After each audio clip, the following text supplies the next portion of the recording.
You know what's crazy is every time that I'm about to record, every time I'm about to step in front of this camera, I feel like it's something that's always trying to discourage me. My makeup ain't right, my hair not right, it's a lot of noise going on outside. I don't feel like my best self. I rebuke it. I rebuke it. I rebuke it. I rebuke it. I rebuke that. I rebuke anything that's hindering me, anybody that's trying to bind me to unsuccessful behaviors. You're out of here. All right, but anyway, welcome back to another conversation, another karmic conversation. Today is session 6. Today we talk about letting go, loss, and grievances, okay? So before we get into that, we just have to have the habit of pulling our cards, okay? And we're just gonna take a little shuffle just to see what's going on in the love realm, in the love world. We're gonna pull a karma card and a good chakra card, okay? So, engagement ring, engagement, partnership, commitment, eternity, completion, and union. Okay, I love to hear it, love to hear it, love to hear it, love to hear it. And I see a girl with a snake, but it's flipped upside down in passion. Okay, sometimes people just come for you and they feel some way about you because they really be in love with you. They really love what you do, they really watching what you do. But we're not here to talk about negativity. Those are the things that you can lose, those are the things that you can let go of. We're talking about loss today.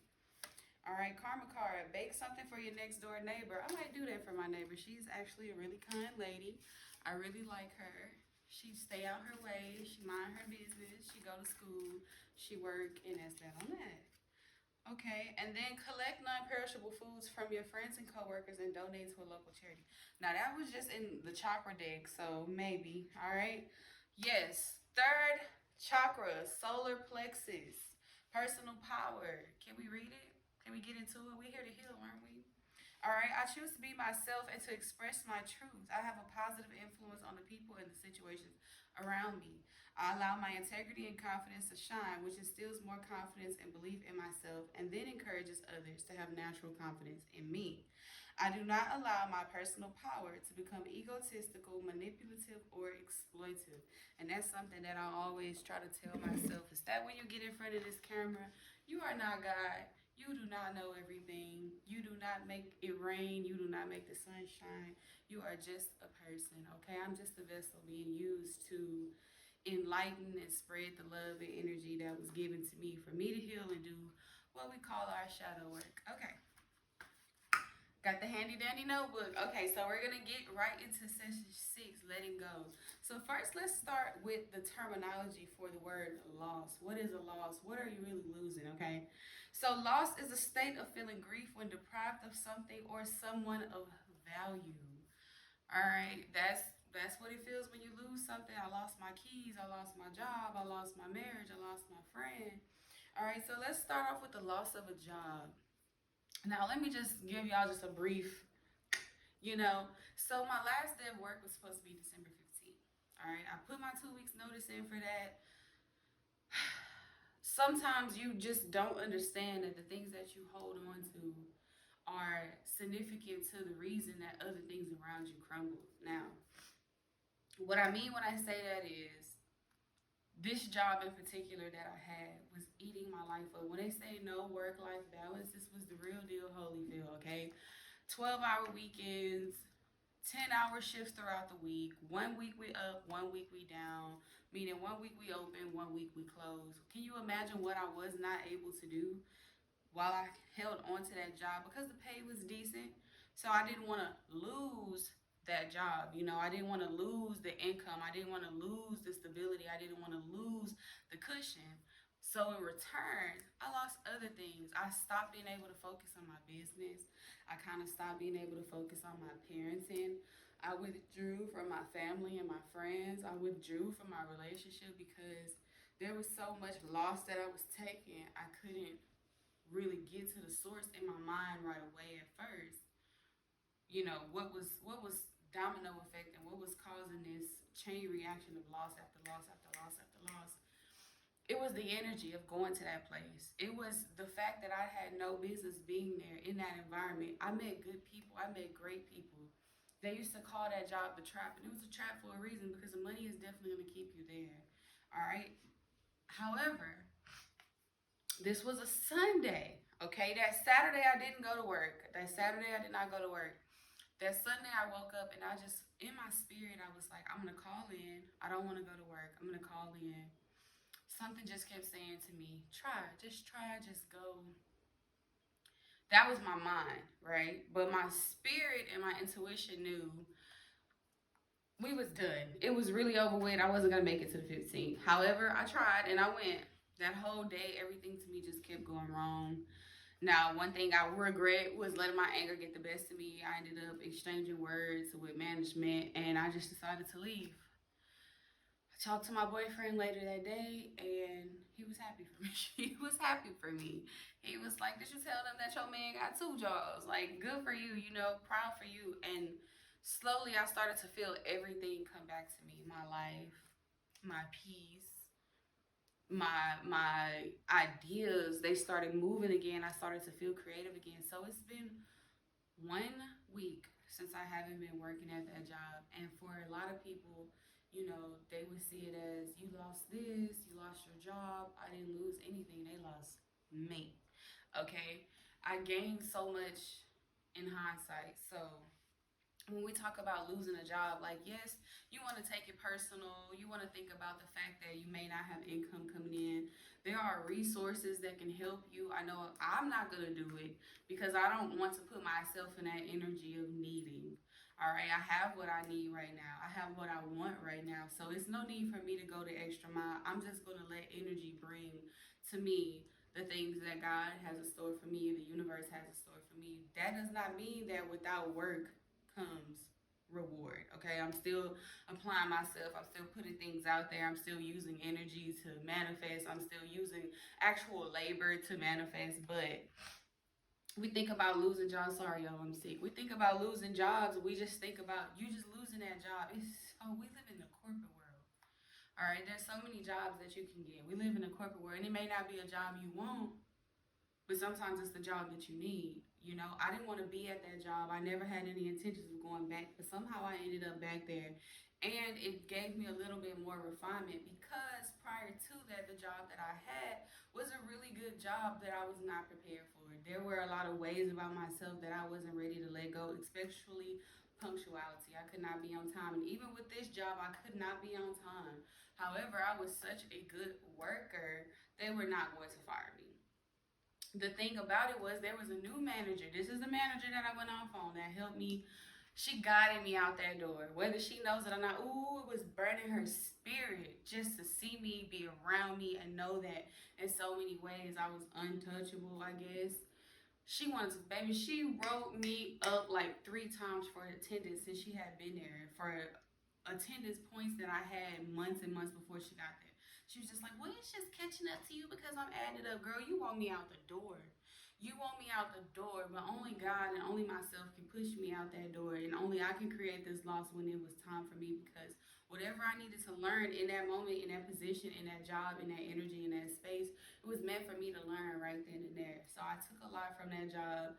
It wasn't a loss. So sometimes y'all have to think about, are you really losing anything when you lose that job?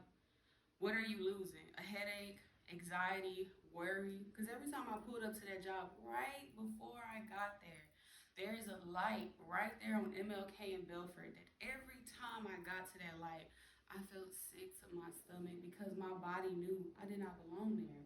So what are you really losing? You getting cursed out at work, you're being underworked, overworked, underpaid. What are you losing? You're not seeing your kids because I wasn't seeing mine. You're not present for a lot of things. What do you sometimes, and I saw this online, this lady was a paralegal, I think. She was like working like a law assistant, whatever. And she quit her job to become a barista, however you call it, for Starbucks. And she said, no, the pay is not. I lost the pay. I did. I lost the pay. But what I gained in return was peace of mind. So when we talk about karmic conversation, all karma is not bad karma. The things that you put out in the world are the things that you get back. When you want peace, you're going to receive peace. Okay. The next bulletin for loss, and this is a tough one for me, is death. I do not handle death well. I kind of void it out, but I know it's somebody out there in the world right now who's suffering the grievances of a death. And in this situation, you can't really say, what did you lose? Because here, you lost something of value. You did it. You lost something of value. And it's something that is very hard to cope with. When my best friend died, it took me 2 years to cry about it. It took me 2 years for it to really hit home and for me to realize that he was never going to come back. And I had a lot of regret. And I think that that is why often it's hard for us to let go.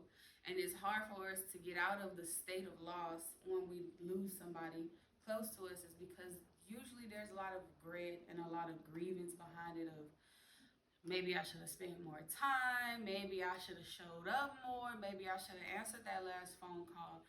And that's not your weight to carry. That's not your burden to carry. Do not punish yourself. You got to get up out of that energy and start to remember the best parts of that person. You know, the last time that I saw him, I was very young. Nobody prepares you as a teenager on losing your friends. You'll never be prepared for that. And I grew up in a tough area. I've seen people die, they come and go in and out of jail. But nobody ever prepares you for losing a friend, especially at a young age. So around this time I heard a lot of tea, a lot of gossip about him and different things of that nature. And we had kind of branched out a little bit just because it was so much chaos around us. Like, he used to come sleep at my house. His dad was always putting him out. He had an unfortunate childhood, just as I did. But I was able to get somewhere where, I was safe, and that was able to trickle down to him from time to time. Now, like I said, around the time that he died, I had heard things about him. So when he told me that he wanted to meet with me, we went to Starbucks, we sat down, and I knew it was a lot of things that he was holding back that he wasn't telling me, because intuition don't lie. I was holding on to that, but my mind was young and I was ill prepared. So I'm just like, oh, he not gonna tell me the tea. He not gonna tell me the truth. He not gonna tell me what it is. Like, that's fine. I felt slighted because I was ready for gossip. I was ready for drama. I was ready for his secrets, not knowing that my friend was actually dying. My friend actually had cancer. And he didn't have the heart to sit at that table and break that down to me and tell me that he didn't have help from his family. He didn't have help from his friends. It was nothing that he could do, and his time was declining. And then he died. And his family didn't have a funeral. If they cremated him, if they did whatever with him, even the closest of the closest people have no idea what happened to his remains after it was all said and done. And when I got the news, my cousin called me. They were actually close. He told me I was at work. And I went and I sat down and I just thought to myself, wow, like death is real. But I just had a baby. I just had so many different things going on that it didn't hit me until 2 years later. The guilt crept up on me. Guilt will do it to you. Guilt, you gotta release the guilt. You have to release the guilt. You have to release the guilt. I was young. Nobody was teaching me about death. Nobody was preparing me about that. Maybe you were young. Maybe you were ill prepared. Maybe you just, the love that you have for these people or this person, your mother, your father, your brother, your sister, your wife, your husband, you never think that love make you feel like you with me forever. I never think about your death. I never think about you walking out of that door and never coming back. So you just have to let go of the regret, the shoulda, coulda, woulda. You gotta, and don't treat it as a heartless sentiment, but you just have to accept it for what it is. Look at the sun coming out, confirmation. You just have to accept it for what it is. It's that part of your life, and that part of their life and their journey is over. So now what are you left with? You talking about what you lost. You lost this person, you lost this bond, you lost this connection, you lost this support. What did you gain from that experience? What did you gain from that person? What do you still have to hold on to? No amount of money can bring a person back, but perhaps mom or grandma left you something to help. It's the love after life. Consider that there's love after life. There's things that carry you through. There's words and affirmations and feelings and songs and memories that I will forever, forever hold on to.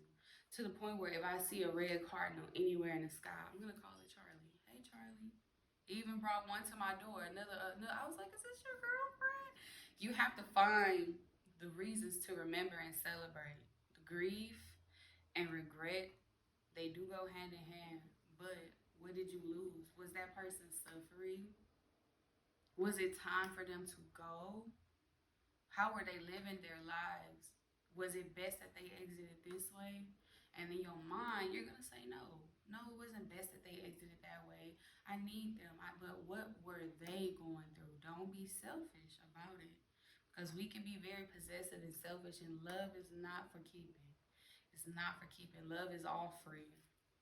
All right, we talk about the loss of friends. Honey, let's lighten the mood. Let's lighten the mood, okay? We talk about loss of friends. How did you lose that? You have to think about the state in which you lost this person. Okay? Think about the state in which you lost this person. Because I know a lot of us, we want to welcome people back in. We want to, I miss this person. If I cut you off, I don't miss you. I don't miss you at all. Because it's very rare for me to disassociate myself with somebody that I love. And that's not to say that I don't love people that I've cut off, because I do love you. I appreciate what you brought to my life, what lessons you gave me, how you may have helped me mold myself into a better woman, a better person. Now I know what to look for. And I saw this thing the other day that said, y'all are so quick to cut off a friend, but y'all will take this and that from a partner. Friendships hit different to me. I just feel, and I'm not saying that you're supposed to enter a relationship with low expectations of a person, but that's a different dynamic. You're building a life with this person. Your financial decisions are based off, what you and this person have going on. Y'all may be raising a family together, buying a house together, purchasing a car together. Y'all are doing life together. So that to me is different, but friendship is delicate and it's sensitive. And the reason that and I'm not quick to cut a person off, I'll actually let you make several mistakes. I'll let you get several shady comments out the way. I'll let you gossip about me to our other friends a little bit. Keep it light. Keep it light. But I will not tolerate competition. I will not tolerate direct shade. I will not tolerate backstabbing. I will not tolerate being uncomfortable in my spirit when I am around you.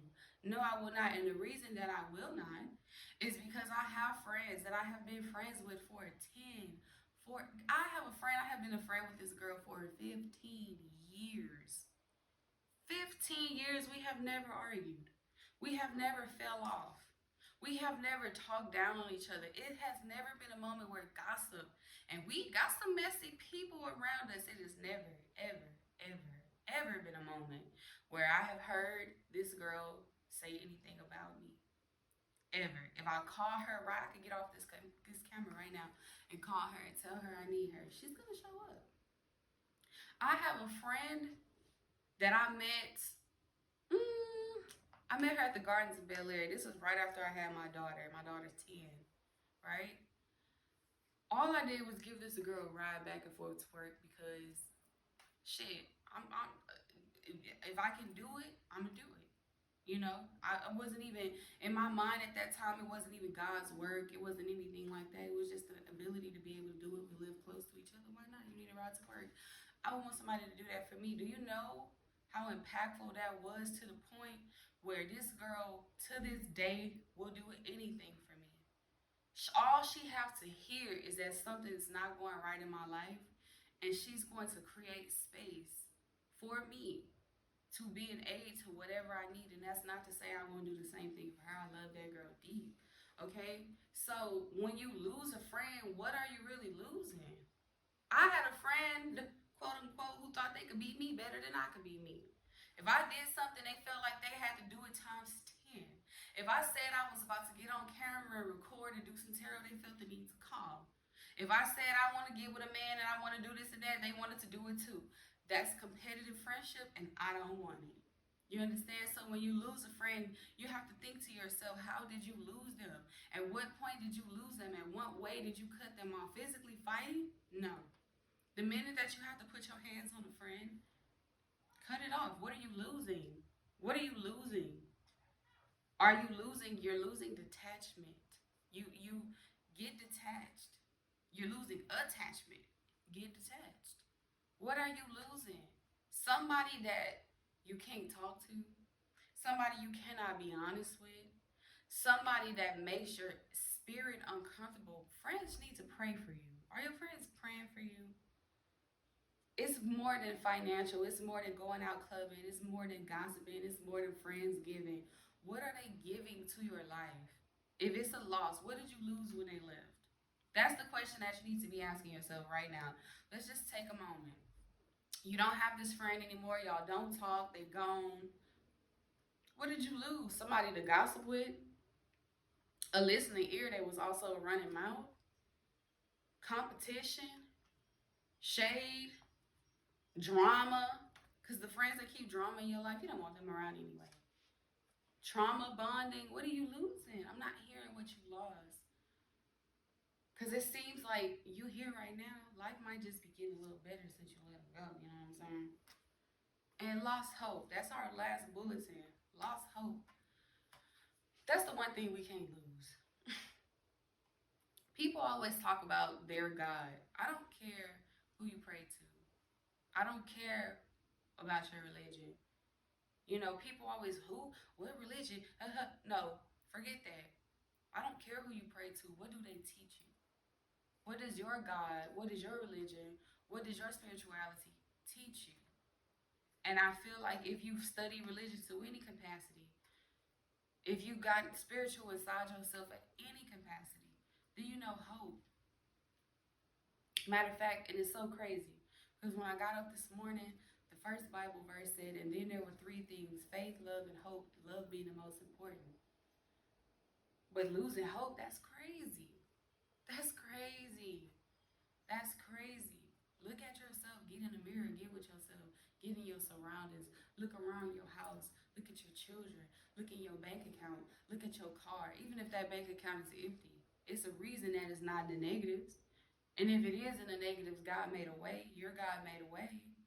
You understand what I'm saying? Losing hope is crazy when you keep seeing miracles happen, when you keep seeing yourself be abundant, when you keep seeing yourself be pulled up out of dark situations that you never thought you would get out of, when you keep seeing yourself succeed.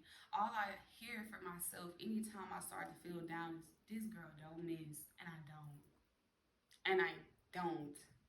And I don't miss. Every time something seems to go left, it goes right back right. Everything happens for a reason. Continue to keep pressing forward. Understand that these things, these losses that we take are actually gains. Can you imagine running your race? Running your race. Just see it in your mind. You running your race. It's a marathon, so you can take your time. You running your race. You may feel a little slowed down. You may feel a little weighed down. What is that? What's up on me? Shake it up off you. You can't shake it up off you. Imagine you running your race and your shoe come off. Boom, one shoe. You a little limpy. It ain't, it's not giving what it should give. Imagine that other shoe coming off, baby. Have you ever ran barefoot? You think you losing some shoes, but you gaining some speed. Have you ever ran barefoot? That's all I'm gonna say on that. And before we go, hopefully y'all stuck around for it. It may feel a little rushed, but one thing that I told myself was that I was gonna get on this camera today. I don't really know. I used to dabble real hard into the spiritual world without religion, without God. And one thing that I noticed is that when I backed away from it, things started to try to get stagnant for me. And I don't know if that was the people that I was associating myself with. I don't know if that was the energies that I was praying to and dwelling with and dabbling with. However, what I do know is that anytime I get into this space of saying, I feel stuck, I feel stagnant, I rebuke it. I get it up off me. And I do this shit anyway. I didn't have my makeup done, so I didn't want to get on camera. I just washed my hair. My hair's not done. I didn't want to get on camera. I put on this turtleneck. I put on some yoga pants, baby. And I got on this camera because what I have been led to, one of my friends, she's a good girl, love her, just met her actually. She sent me this post by Sarah Jakes Robert. And the first thing this girl said, don't let what God did get in the way of what God is doing. So I don't care about who I was in the past. I don't care about what I lost. I don't care about who I knew. I don't care about none of that. What I care about now is where I am and where I'm going. What's leading me. And what's leading me is my faith. What's leading me is hope. What's leading me is the game that I'm about to access in the next part of my life. So, if you made it this far, let's just say a quick prayer together. Can we say a quick prayer? Father God, we come to you today with our hands raised, not to receive, but to give. We talked about loss today, but we didn't really tap into true loss. Help us lose fear. Help us lose the issues of abandonment. Help us lose trauma. Help us lose people that don't serve us, who don't push us forward, who don't take us where we're trying to go. All that we need is your love. All that we need is the faith of a mustard seed, and we can plant a life of fruit, bearing fruit, giving, God, giving. That's the word of the day, giving. If we can give, then we can also receive. We talked about loss. We don't want to lose anything, especially our faith, especially our hope, especially our love. Keep us in the moment. Keep us understanding that everything is love. And if we do everything in love, life will flourish. Life can be beautiful. Release anything that's holding us back. Release any doubt, any self hatred. When we look in the mirror, God, let us see the light. Let us see the joy. Let us see the beauty and the pain. Let us be close to you, God. Keep us covered, keep us shielded, protect our children. Anybody that's coming for anyone, any way, whether it's spiritual, whether it's physically, whether it's emotionally, break every chain, block that. Somebody told me, God, that nobody can be touched when they are covered in your blood. Amen. In the name of Jesus. All right, guys, I'm going to leave it there for you. If you are new to the channel, thank you for tuning in. If you are not new to the channel, thank you for coming back once again. Don't forget to like, subscribe, and share. And most of all, stay prayed up.